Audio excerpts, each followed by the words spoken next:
Hello बच्चों। अभी जो हम लोग टॉपिक करने वाले हैं वो है electric potential due to system of point charges. Last video में हमने देखा था electric potential due to a single charge. अगर आपके पास कोई सिंगल पॉइंट चार्ज है उसकी वजह से इलेक्ट्रिक पोटेंशियल क्या होता है, तो थोड़ा सा रिवीजन देख लीजिए। आपके पास यहाँ पे क्यू चार्ज रखा था, इससे आर डिस्टेंस पे अगर कोई पॉइंट पी होता है तो यहाँ पे पोटेंशियल का फॉर्मूला था 1/4πε0 क्यू अपॉन आर। हमने पढ़ा था कि पोटेंशियल का फॉर्मूला होता है 1/4πε0 क्यू अपॉन आर। अब आपके पास बोला जा रहा है कि अगर आपको सिस्टम ऑफ चार्जेस हैं, मतलब बहुत सारे चार्जेस आपके पास रखे हुए हैं, तो उनकी वजह से किसी पॉइंट पे पोटेंशियल क्या होगा। सपोज मैं पॉइंट पी हूँ, यहाँ पे आपके पास यहाँ पे Q1 Q2 Q3 बहुत सारे चार्जेस रखे हुए हैं, तो हर कोई चार्ज मुझ पे क्या लगाएगा, मेरे पे पोटेंशियल निकालना है। तो उससे मेरी डिस्टेंस अगर r1 होगी, मान लो Q1 है, तो क्या होगा 1/4πε0 Q1 upon r1 Q2 upon r2 Q3 upon r3। तो सारे के सारे मुझ पे क्या लगा रहे होंगे, पोटेंशियल लगा रहे होंगे। तो मुझ पे रिजल्टेंट निकालना है। अब यहाँ ध्यान दीजिए, जो पोटेंशियल है आपकी, पोटेंशियल स्केलर क्वांटिटी होती है। अगर वो वेक्टर क्वांटिटी होती तो वेक्टर सम निकल के आता। अब वो स्केलर क्वांटिटी है तो एल्जेब्रिक सम आएगा। एल्जेब्रिक सम का मतलब होता है अगर पॉजिटिव चार्ज है तो पोटेंशियल पॉजिटिव आ जाएगा, और अगर नेगेटिव चार्ज है तो पोटेंशियल नेगेटिव आएगा। इलेक्ट्रिक फील्ड में भी हमने सेम डेरिवेशन किया था, लेकिन इलेक्ट्रिक फील्ड के अंदर हमने देखा था वो वेक्टर क्वांटिटी है, तो वहां वेक्टर सम लेते थे। हम बोलते थे E1 vector plus E2 vector plus E3 vector करते थे।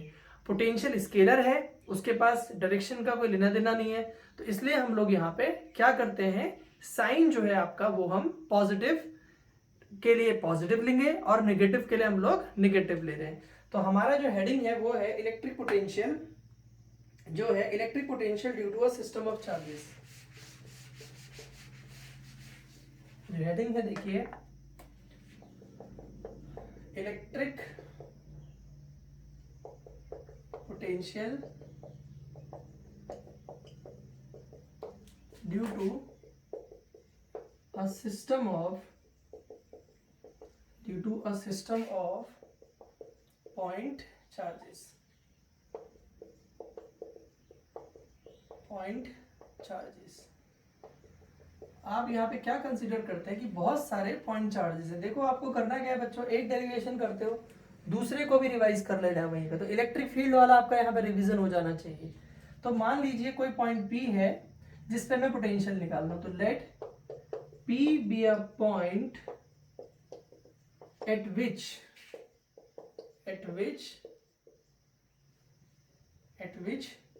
Electric potential is required due to a system of point charges.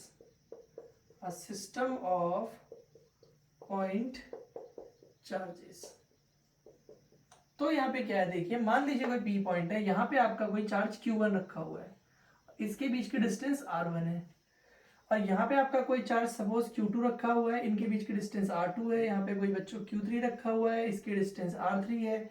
यहाँ पे आपका कोई Q4 रखा है, डिस्टेंस आपकी R4 है, और यहाँ पे आपका ऐसे Qn रखा हुआ है और इसकी डिस्टेंस Rn है। तो आप लिख लीजिए let Q1 Q2 Q3 dot dot dot Qn be a system of charges at distances R1 R2 R3 comma dot dot dot Rn from point P। इनकी जो डिस्टेंसेस हैं वो पॉइंट P से R1 है, R2 है, R3 है, R4 है, इस तरीके से आपने डिस्टेंसेस ले ली। जल्दी से इसको नोट कर लीजिए, फिर हम आगे बढ़ते हैं। अब हम करते क्या है, देखो एक एक की वजह से पोटेंशियल निकालेंगे।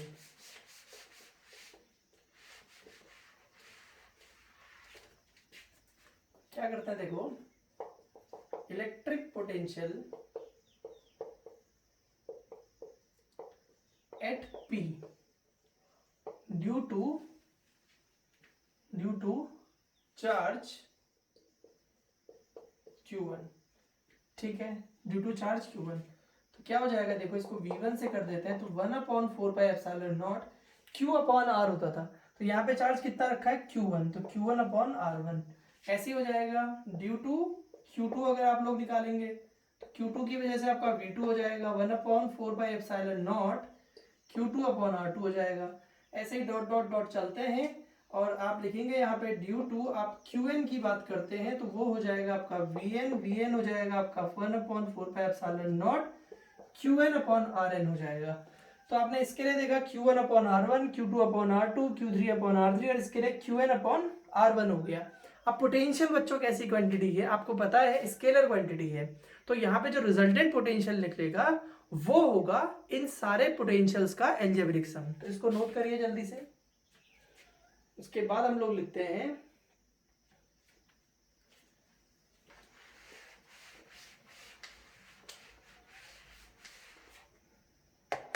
the resultant